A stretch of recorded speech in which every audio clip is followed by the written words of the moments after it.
Kim, thank you so much for taking the time out to join us. I know you have a few responsibilities here at ASC, so I really appreciate you taking the time for this interview. And what I'd really like to start with is I'd love to have you introduce yourself and just give us a bit about your background and how your previous experiences in action sports led you to your current work with Skate Like a Girl.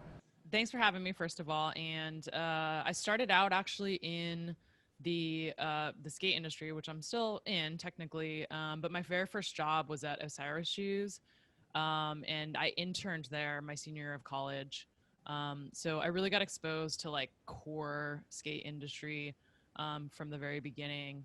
And from there, the during the economy sort of tanking, I ended up starting my own video production company, which evolved later to Mafia.tv.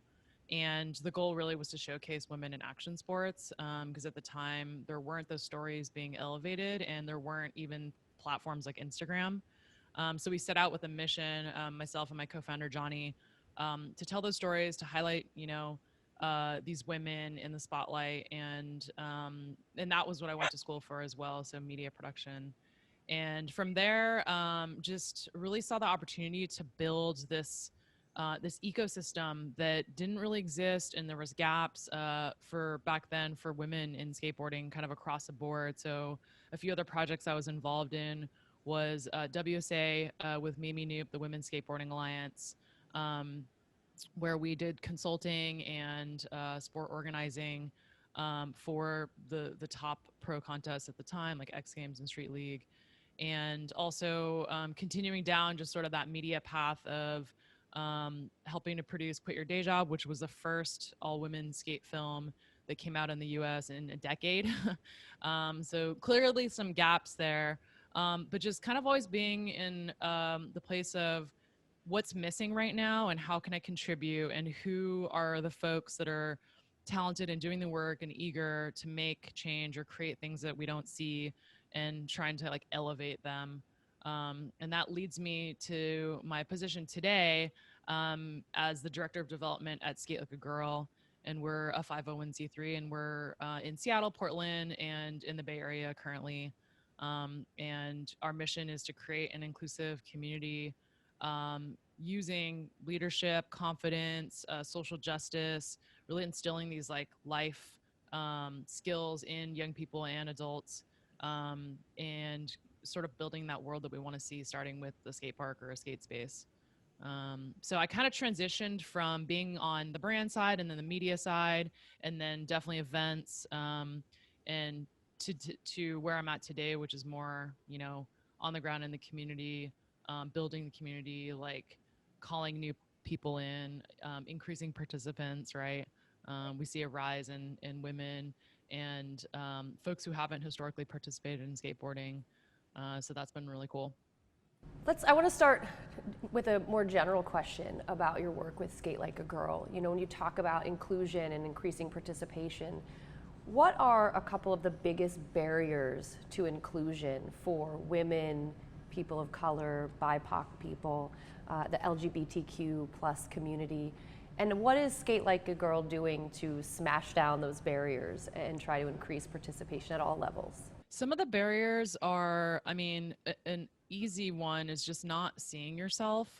Historically, skateboarding has been definitely counterculture, and in itself founded by folks who were marginalized from, society, whether it was for socioeconomic reasons or, a variety of things. But essentially the culture was informed and sort of influenced by a small group of people creating magazines, videos, brands, and there just wasn't diverse identities involved. And so not seeing ourselves in the media, in the magazines, in the videos, it sort of paints a picture where, oh, like maybe this just isn't for me. Like I know so many women who, maybe like in their 30s, who skated briefly, maybe, with their brother or with the neighborhood kids, and then stopped because they just didn't see themselves reflected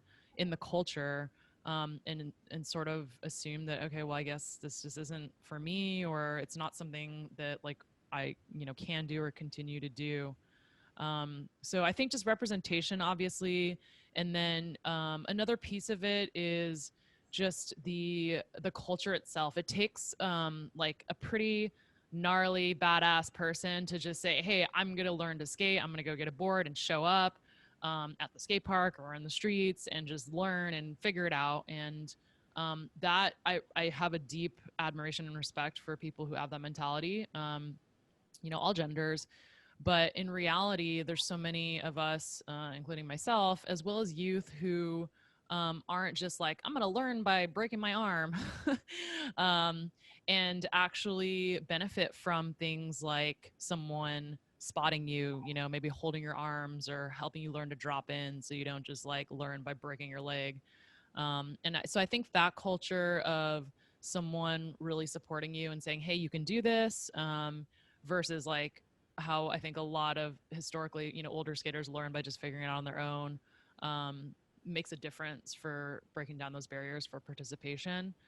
Just knowing that, like, hey, if you show up, like, you're welcome here, you matter. It's not about skill because no one is a pro skater the day they step on a board, and that it's okay to fail and be a beginner and to look kind of not that cool, and to stumble a little bit. And just that sort of invitation makes such a difference. And so with Skate Like a Girl and a lot of other groups similar to us, like the work that we're doing really is just creating that vibe.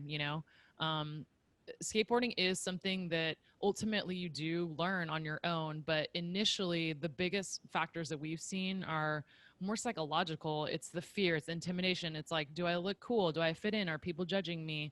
There's all these things that if we can remove those mental barriers, then the physical part, anyone can learn to skate. And that's the beauty too of skateboarding and action sports in general. It is more of a creative expression. There's not like a right or wrong way to do it. So I think just the culture and the psychological experience is definitely something that, when I started working with Skate Like a Girl and volunteering with Skate Like a Girl, I saw such a difference, even from being in the industry for so long. That was such a contrast to me. Why does it matter? When you go into work with events or work with companies, and if someone said to you, why does it matter to have more women involved in the sport?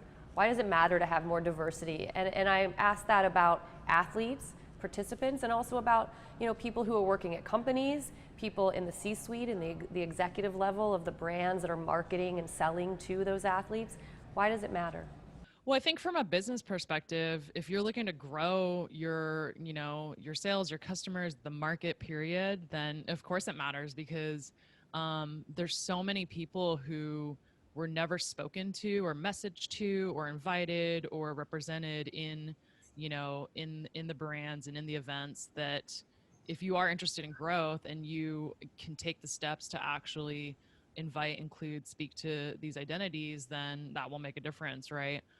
So I think it matters from a business sense, and I also think it matters because if we want, if we like relate to our culture as the microcosm that we like to live in and we want to see reflected in the world, I think a lot of us who end up in this industry or in these communities wish that we could have that everywhere all the time. Like a lot of us work in the action sports industry because we want to be around skateboarding and snowboarding and surfing and all these things and talk about it all day long because we just love it so much. But if we truly want it to sort of be that example for society and for the world, then we have to be constantly looking at where are the gaps, who's not showing up, like who's not participating, what are some of the problematic aspects, and growing. And I think that I always like to use skateboarding and board sports as a metaphor, but I think those of us who participate are craving progression, whether it's creative or skills or just like riding new terrain or like, going on a trip to like, snowboard a different spot or whatever it is. There's evolution and transformation, and that's what makes our culture unique compared to like maybe other industries or other traditional sport institutions, is that there's like hard rules. Like, we always talk about how football field, the size of the field doesn't change every year, right? But if you look at skateboarding and snowboarding, like the jumps get bigger, or like people find new ways, new styles, right? So I think that it's important because this culture is about, it's not it's arguable, but it's not just a sport and institution and a competitive structure. It is a culture, and culture is always evolving. And most importantly, culture is influenced by the next generation, the young people, right? And so if they are saying, hey, like, I don't see myself and I don't really feel invited, but I want to be a part of this, then there's work to be done on our end, like position people in positions of leadership and those of us who've been around a little bit longer. So Kim, one of the things I want to ask you about specifically is one of the programs you all have at Skate Like a Girl, Ally Skate. We spoke a little bit about this yesterday. Ally Skate started as an in-person workshop in Seattle. I would love if you could tell us a little bit about Ally Skate, and then also, people come to you, at the workshop, they ask a lot of questions. I'd love for you to tell us one or two or three of the most popular questions that come up, and how you answer them, and just give us a taste of the kind of information you provide for the industry at these workshops. Yeah, Ally Skate is a program. It's one of our newer programs, and we're developing it and evolving it. And it did start as an in-person workshop, and it was very informal. It was just a gathering at a skate park. Actually, it happened at Wheels of Fortune um, last year, and essentially we created it because we saw this opportunity to start to sort of build a bridge between those who were in positions of leadership and or just are important staples of the community, right? Local skaters at the skate park, saying, hey, like, I would love to contribute to what you all are doing, but I don't know how, right? And we always believe that our work, it's not effective in isolation, right? So people always ask, like, oh, is Skate Like a Girl only for girls? And it's actually not. We have programs and events and ways to contribute and be involved for every identity, every gender, every age. And so we designed this program specifically to have a safe space, an intentional space to ask questions, to learn, that maybe folks who, for example, don't have any friends that are trans or don't know any like women skaters in their lives, but see them at the skate park, or they, see that our events, because, generally our events do take place at public skate parks. Um, and they want to contribute to like changing the culture, but they don't know how, they don't have the tools, they don't have the language. So it's essentially it's a facilitated community conversation, and a workshop, because we have exercises and different ways to discover kind of our own biases and our own gaps, and we've hosted them for the public skate community through grants, and then we've also started to host them for our partners, so different brands in the industry, different corporate partners, that we also want to make sure they're informed of the practices, so that when someone shows up at a partnered event with a brand, that their staff isn't perpetuating some of the problematic things that show up that we're trying to transform, right? So it's been really great because I'm super inspired by the folks who've showed up. Historically, men in that represent the dominant identity, white cisgendered men, and they're eager to learn. And I want to give them the opportunity to contribute to our work, because again, it's not just us doing it in isolation. Um, and so some of the common things that show up, or that we talk about in these workshops, are, it's all things that are, you can Google, there's books and articles and lots of educational information about it. But the difference is it's a chance to practice with, like-minded folks. Like usually we have a skate session and then we sit down and have the workshop. But it's a chance to practice something like pronouns, right? And for someone to say like, hey, I think I've been hearing what that is and why people use pronouns, but like we give them actual exercises to practice, and to just normalize introducing your pronouns, so that you don't have to guess someone's gender, or try to judge them based on how they're how they're representing themselves, or how they're presenting themselves, sorry.